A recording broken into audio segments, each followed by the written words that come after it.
guys. Thank you so much for joining us on an episode of Inspired. Today, it's just Sasha and I. Hey. And we're structuring the podcast a little bit different to give you guys something to look forward to. So basically today, one of our ongoing topics is going to be PMU Court. I think it's so silly. But fun. I like it. But fun. Yeah. Sasha thinks we need what are those things called? Mallets? Oh, No. Is that what it's called? I don't know. Maybe. Like, when you slam it and it makes that noise? Yeah. What's it called? You want us to have wigs. We should have wigs, a whole outfit, a whole thing. I don't know. I think people would tune in. Oh, my God. We'll get people to watch us on YouTube finally. Yeah. Vote in the comments if we should wear outfits. Okay. Or judge outfits. Okay, so I'm not used to reading, but I'm going to read because basically what's going to happen is we're going to talk about PMU court cases. So I've went on the learning boards and I've found some scenarios, and then I have two different perspectives. So what somebody commented and then what the poster, the one that posted the thing, how they believed, how they saw it. Okay, so, their opinion. Okay. Yep, two different opinions here. All right, and we're going to be the judges of... We're going to be the judges, and so were you. So yeah, I guess we'll let them have see. a say. I'm Yeah. just kidding. Okay, so the first one, it says, had a client come in for her first 8-week touch-up, and it took 2 hours mapping. Oh. Which is insane. So that means she's already had her brows done, right? Okay. So let's get into the full story. It says, she kept insisting higher arch, thicker brows, bring the brows lower, etc. So many changes to her shape. What do you do with clients like this? I only charge $100 for a touch-up, and working 3.5 hours made me feel like I'm working for free. Have we not all been there before? Ooh, okay. And then it says, how do I go about this if I ever come across the situation again in the future? How do you handle clients who come for touch-ups and expecting a whole new different look than the initial shape from the first session? She also was staring in the mirror for almost 30 minutes, indecisive on the shape. Okay. So I think this is two different perspectives here. I gave two options. So it says changing, this is what one person's advice was. So person A, let's say, said changing the shape is not a touch-up. If you want to rehaul the brows, it's a full process price all over again. Okay. Option 2 says, wow, I never approached, so she was responding to that first person. Okay. So this is a completely different perspective. She said, wow, I have never approached situations in this manner. Client already paid you $500 for the first session. Adjusting a line shouldn't take more than 5 minutes. At that point, or at what point do we stop nickel and diming people in this industry? So we have a client we have an artist that feels like, right, the touch-up procedure took way too long for what it was. Yeah. And then we have another person stating basically like, Okay. so it's like two totally different. Like, do you charge again? You want to hear something that I used to do a long time ago? Just a little backstory. Yeah. So a long time ago, when I first started doing eyeliner, we were taught that, like, off of the initial session, if somebody came in and wanted to go thicker, that we'd charge. So initial session, they had to decide if they were doing lash line or if they were doing wing. Okay. Because it's a lot more work to, like, map it out and whatnot, right? I mean, this situation seems like a little different, but in that case, we would charge more for second session. So instead of initial touch-up, I think initial touch-up at the time was like $175. Okay. And then we would charge $250 for if they wanted to change the shape. So we would Makes charge sense. a little more for a touch-up session. So I think that's I felt like that was a little bit of a middle ground. Yeah. Obviously, I don't know about charging $500 all over again. No, I don't agree with that. But I guess but the second response says you only needed to add a line, right? The person was stating like, well, if you just need to add a line, I don't know why you'd charge another $500 because, kind of what I think it comes down to is being in control over your room. That's hard because, if you're sitting there, that's pretty much doing a whole new procedure again. That's doing a whole new procedure If you're changing again. like the thickness, the shape, the color, like if it's a whole new thing, I think you just kind of have to be able to speak up and say, hey, like, this is a new procedure again, and I just want to let you know before I move forward, what I'm going to be charging you for this. Yeah. And do you think, so we're leaning more towards like you're on the side of charging more. Yeah, because there's no way you should even be like your shape should come back, right? Like you should be able just to go in there and say, okay, this is just a color thing. Let me get in. That's why I was like, let me be devil's advocate for a second, because do you think it was a mess up then on the artist? Yes, I think that from the get go, from day one when she was in there with the consultation, the drawing, the first procedure, like she missed all those things. Yeah, well, when you were reading the initial thing, I thought to myself, well, what in your techniques made it come back to where the client felt like she needed a whole new brow? Changes. Yeah, because I mean, I've seen from a couple different perspectives. I mean, this situation isn't new to anybody. You'd be lying if you said you'd never ran into a situation like this. Yeah. But I feel like I've came across it a few times, not so dramatic. Yeah. But looking back now, I'm like, oh, I just didn't pinpoint the things. Like, you know, maybe she wanted a higher arch and I was like, talked her out of it slightly, like that's too dramatic. Or maybe she wanted the tail a little longer, but it's never been a whole eyebrow. So I think maybe the communication from the get-go was. Yeah, I think that if this is something you're consistently seeing in your clientele, you probably should start putting a disclaimer out there then, because then if that's your work to come back and not have the whole brow there just to do a quick touch-up, then that's something I think on the artist side that you're seeing that consistency with your work and say, hey, if it comes back, like you need to let your client know, like, hey, if it comes back and you feel like you need a whole new brow, there's going to be a chance that I charge you a whole new, right? Yeah, be upfront about it, because obviously your work is showing the fact that they're not coming back with a full brow, you know? I had a thought. And then but if it's like here and there and it's just happening kind of like, you know, with certain people, then I just don't think like an hour in, you probably should like say something like, hey, this is taking a little too long. Let's, you know, get control back of your room and just say, like, we need to make a decision. If not, maybe we need another day. So good at talking. Us as artists, we're like, meltdown. Well, I'm sure if I was the artist in there, it's easy because I'm not you know, it's not me in the room ever.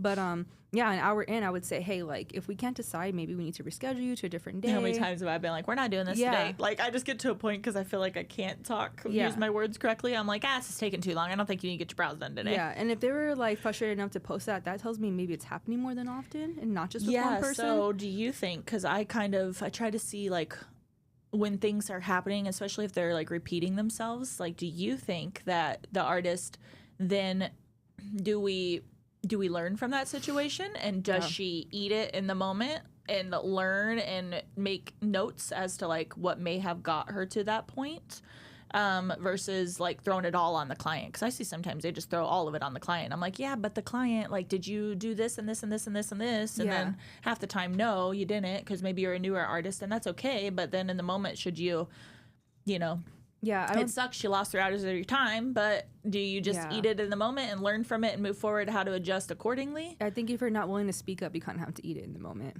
Yeah. And if you don't think, and if that's happening all the time, up your prices then so you don't feel that way. Yeah. When you're in there for 3 hours. I think a lot of people are still not charging for touch-ups. If you're not charging for touch-ups, you need to be charging for touch-ups, because I just personally think, well, way back when we were taught like, oh, like you don't include a touch-up because what if you get stuck with a crazy, like then you're legally bound to that person. So I've always just been scared, like, oh God, if I get a crazy, I don't want to have to give them a touch-up. I want to be able to like, nope, I fulfilled my end of the deal, like you go get your touch-up somewhere else. I don't care. That's really smart. Now I don't usually I don't usually approach it that way. Obviously it's a little more gentle, but I feel like I just was so like scared to include it because of that situation. But I think some people don't charge enough for like $100 for touch up. You're not getting me into the studio for $100. Like, I'm so sorry. Like, it's not worth your time, your product, like all of that. It's just not worth it. Yeah. No, like our touch ups are what, $250? Yep. Yeah. Mm-hmm. So I just you're not getting me out of bed for anything less. Yeah. No, I agree. So what's the judge ruling on I know. this? I was gonna say, what is the judge ruling? I'm going with no charge. Yeah, I think you just eat it, learn from it, and just make sure it's not happening all the time. I agree. All right. We got case number 2. We're moving right along here. Case number 2. Oh, I didn't even read this one, so you guys are reading this right along with me. It says, client purchased my Groupon offer for lip blush, which is almost half price. Oh, gosh, a Groupon. Here we go. Okay. All right. I really didn't read this. It was late last night when I was looking through these. She was advised that she will need to take an antiviral and has reached out to her general practitioner. I had to also email her GP as they were asking about dosage, etc., per her request. Okay. My email to them stated that the tablets are a preventative measure and that as I am not a medical professional, I can't suggest a dosage, as I also don't have her detailed medical conditions or in-depth history or medication, and only what she's put on the consultation form. The GP, so the doctor, replied saying that the lip blush isn't listed on BFN. I don't know what that is. She said a website detailing all the drugs, uses, etc. Okay. They can't prescribe it. I have a friend who is an RN and is able to prescribe the tablets, and I have advised the client of this and the cost that's involved. She just messaged to say that as she can't get the tablets and she can't afford to pay for the prescription, so she needs to cancel. She is otherwise suitable. Patch test was done. Shade picked out. I have presented her with options on how to source the tablets. But my question is, should I just refund her or not? Okay. Okay, this made my brain, because there's a lot going on here. Okay. So this one just is her perspective. Okay. But she's asking if she should refund or not. Okay. This makes my brain hurt. There's a lot of things in this making my brain hurt. Yeah. Groupon makes my brain hurt. Telling your client, sorry, I know we got another artist in here that's going to join us in a moment, but telling your artist they have to take an antiviral, in my opinion, no. You can't do that. Like, you can suggest it, which she did a pretty good job, like going back and telling them, like, I'm not the doctor. You tell them how much to take, right? Yeah. So she did do okay there. But as far as like getting to the point of again, I think it comes down to, sorry, I just keep talking, but it comes down to communication in a sense. Yeah, I think so. Because it's almost as like you have to take this, but now it's like backpedaling a little bit. Like, well, you don't have to because now I can offer you a refund if you can't get it. Like, she's like kind of saying she has to take it, but kind of like saying, well, you can't get it, so we can't do it, basically. Yeah. I mean, I know it's a tough one. All right. So from the get-go. Well, when did the cancellation happen? What's your policy? Those details aren't here. Yeah, what are the policies? What's your policy? Because, I mean, so the client's not willing to take it, pretty much, right? So it sounds like that she can't afford it to get it because, if you don't have insurance, that stuff's expensive, right? Yeah, and I just don't think that's the right client for you or the right artist for you because, one, as a client, why would you even want to take that risk with yourself? Like, if you can't take the medication, then I don't think lip blushing should be something that you do right now. Wait until you can afford both if you know that's something that happens to you. Shit. From the get-go, during the consultation, I'm saying, do you get cold sores? It's on my form. Yeah. You actually say on my form twice in the medical pre-screen form. So it's on my form written two different ways because half the time they'll say yes and no in different places. Yeah. So I'm saying from the get-go, I think that's where it was messed up. Like, from the get-go, she should have told her client, like, hey, I noticed that you circled, it's fine. You get cold sores, cool. Hey, just so you know, I recommend you pre-medicating. My other clients do so with results, but you don't have to. But I'm going to tell you that if you don't, you're going to get a cold sore outbreak and your lips are going to heal patchy. The color might not be even and we might have to do a touch-up. It's going to do it all over again. So it's your decision. Yeah. You tell me now if that's how you want to move forward or not. Yeah, because the artist was like, okay, well, if you're not going to, then, like, we're canceling pretty much. Yeah, so I think they should have gotten the same page from the get-go. Yeah, and I don't think forcing your client to have to do something like that is... I don't like prescriptions. I don't like medication. Right. Yeah. So if somebody told me I had to take it, I probably would just say, then I don't want to do the procedure. Yeah, it's not the artist for you. Yeah, because some people don't take medication for like religious factors, or just like. Oh, that's true. They just don't like to. Like, you can't really force someone to do something, So, I just think it comes down to you should refund her. Yeah, and go on about your day. I don't think the headache is ever worth it. No. And it's just not your client. You never touched her. Give her money back. Go on about your day and. Make it something that communication, again, you're more upfront with in the beginning. Mm-hmm. Yeah, refund or not. Yeah, definitely. I feel like refund. Yeah, just why wouldn't you? You didn't tattoo her. Yeah. Well, maybe she waited till the last minute or something, from both sides. True, but that's, again, back to your... But they're talking to each other. It's not like she was just like, well...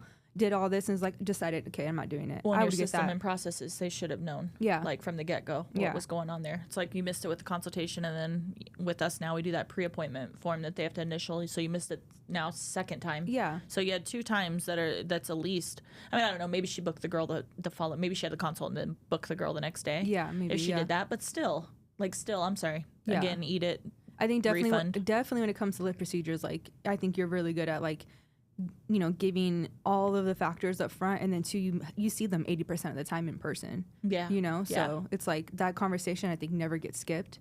So we don't run into that issue. Yeah. But yeah. I think it's nice too because I've tried to, if you try to see lips in photos, it's hard. Yeah, and I think because they're out of town, we may do that or something like that. But they got to be like perfect baby doll pink lips for me to say yes, because otherwise, even the ones from out of town, I'm like, we can book you for this, but the lips on pause, like we just have to see like what your lips actually look like. Yeah, I'm real particular about lips, but. So judge ruling is refund her. Yeah. Make sure your form is better in the beginning, and just go on about your day. Yeah. Not all money's not all good money. So just don't get the headache. Oh, it's funny you say that. That's for our next podcast episode. Is it? So we will end there. Okay. Thank you guys for joining us. If you guys found this helpful, you guys feel free to submit your questions to us, and we'll tell you our thoughts on the process. We want to debate and get opinions on things. So it's kind of hard to find stuff on Facebook groups because people don't like. I was telling her earlier, like the industry's become a little soft. Yeah, it's like not too many people are saying real opinions, so I had to dig to find just those two. So.